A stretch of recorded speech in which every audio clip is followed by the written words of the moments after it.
In my almost 20 years of work and leadership experience, I've never been able to achieve any result or company KPI by working in a silo.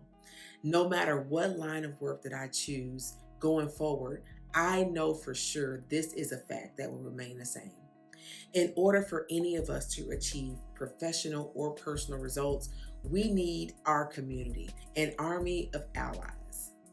Think about this. If a key decision maker was gathering feedback for your next performance review or deciding about your promotion or where you're going to land within an organization, who will be speaking for you and what exactly are they going to be saying?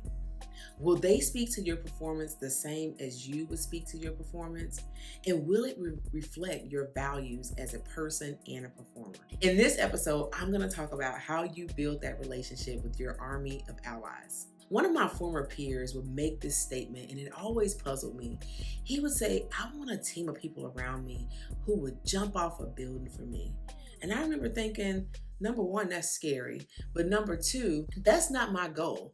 Now, I know he was metaphorically speaking, but as I thought about it, I want my team and business partners to feel so good about themselves that they actually don't want to jump off a building. I want them to feel supported and developed so they can be the best that they need to be as a person, and as a perk, the best performer in their department and field. So here's the list of allies that you need in your squad. Write this down.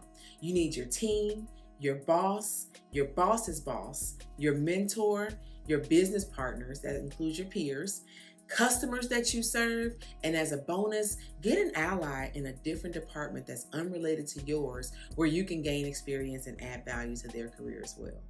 With these allies, you need to consider these 3 hacks. 1, make a personal connection. Number 2, make a business connection on the goal or metric that drives both of your performance. And number 3, share that value across boundaries. These 3 hacks are inspired by some of the fundamentals of relationship building and forming your community. For personal connection, building your community as an individual begins on a one-to-one basis. You need to know who they are and understand if this is even the soldier that you want speaking for you in that room. And if yes, how do you get them to believe in your professional cause? You do this by number 2, inquiring and listening to understand.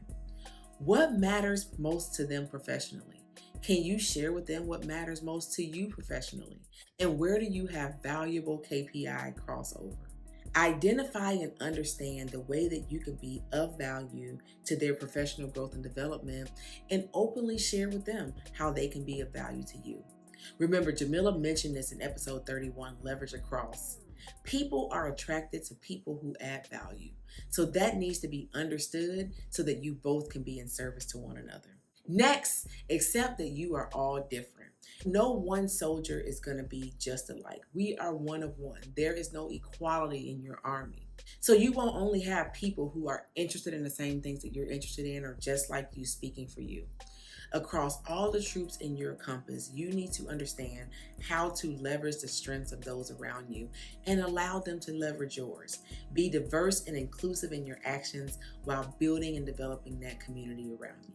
Lastly, acknowledge the value that you all are exchanging. Be celebratory. If you added value to someone's career, let them know how much it meant to you to have an opportunity to do that. If they added value to yours, recognize and celebrate them. As I was writing this episode, I was so inspired by a few of my best allies that I've worked alongside that have helped me achieve some of the best results in my career. So I can't end this episode without giving kudos to some of the greats: Sam, Blaine, Ileana, Patricia, Candyce, Brittany, Steven, Shannon, and Randy. And of course, I cannot leave off Jamila and Alicia. Thank you. They were speaking my name in rooms that I didn't even ask them to, and that's because we had an authentic connection and we exchanged value. When you build this army of allies, we don't need them to jump off the building for us. How about you together find the next tallest building around so that you can lift each other up while you climb to the top, and then repeat. Love y'all and be well.